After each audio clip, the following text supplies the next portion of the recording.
Do you ever wonder, how can you keep trying to love others and love your neighbor and keep doing this whole being faithful thing in a world that just isn't that interested? We're going to think about that today on Now at Devotions from Trinity Lutheran and Cyrus.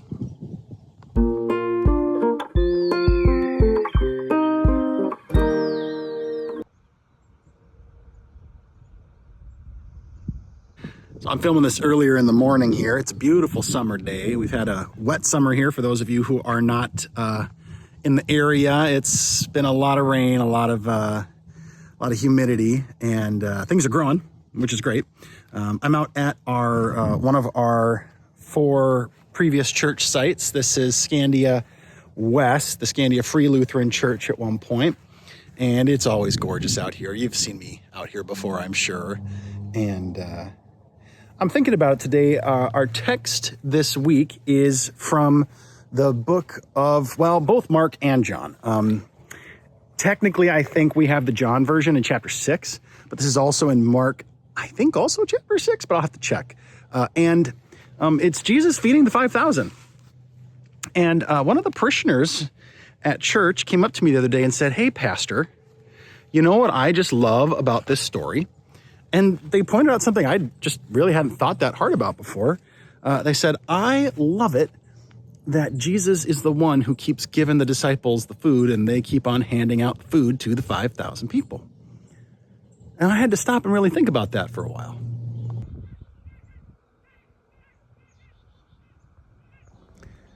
Yeah, the oak trees out here at Scandia are old and huge. And many of the stones are old and covered with some lichen and some erosion. And they've been out here for, some of them, 120, 130, 150 years. That's a really good perspective to think about sometimes when we get lost thinking about how do we keep doing this thing? And that's a hard question. As you know, I took a few weeks off here doing research. The research I'm working on right now, by the way, is how is it that we can build community and relationships across polarized divides, across our little tribes and silos between either the secular community or the religious community or interreligious community or the non-religious community. How do we do that? And I have some inklings, and I'm going to try some experiments about it for my own doctoral research. But one of the things my time has been spent on is studying our context, is studying why are things the way they are? Why is it feeling so polarized right now? Why is it so hard to talk to our neighbor about things that matter? You know, there's been a lot of times in the history of the world for the church that we have struggled, where it has been incredibly hard to talk about things that matter because people disagree and are in different tribes.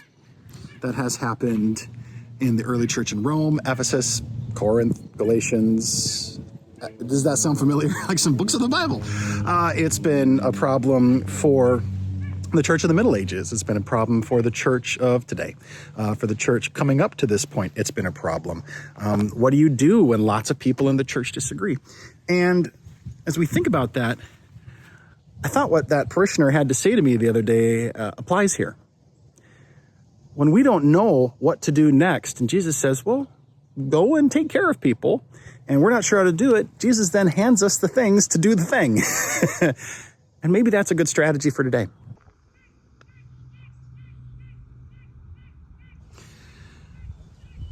It's good to remember that the church exists not to be successful. We don't exist to be financially solvent. We don't exist to be a growth capital market. We don't exist to be always looking like we know what we're doing and a group of people who are so obviously visually and situationally blessed that we know God is with them. Another way to say that is the church is not meant to make you look good or make others look good. That is not our job. We gather around the cross because God came down and said, I love you. And then God died for us. And then God rose again and said, I am going to bring you all with. That's what we do as a church. We gather around Jesus. And that does not always look like world success. In fact, it often doesn't. It can look like a group of people sitting in a field without any food, and the disciples say, how are we going to feed these people? And Jesus says, you do it. And they say, we can't. And he says, here. And he starts handing them the food, and then he just keeps handing them the food. Where in your life could you rely on Jesus to give you what you need to care for others?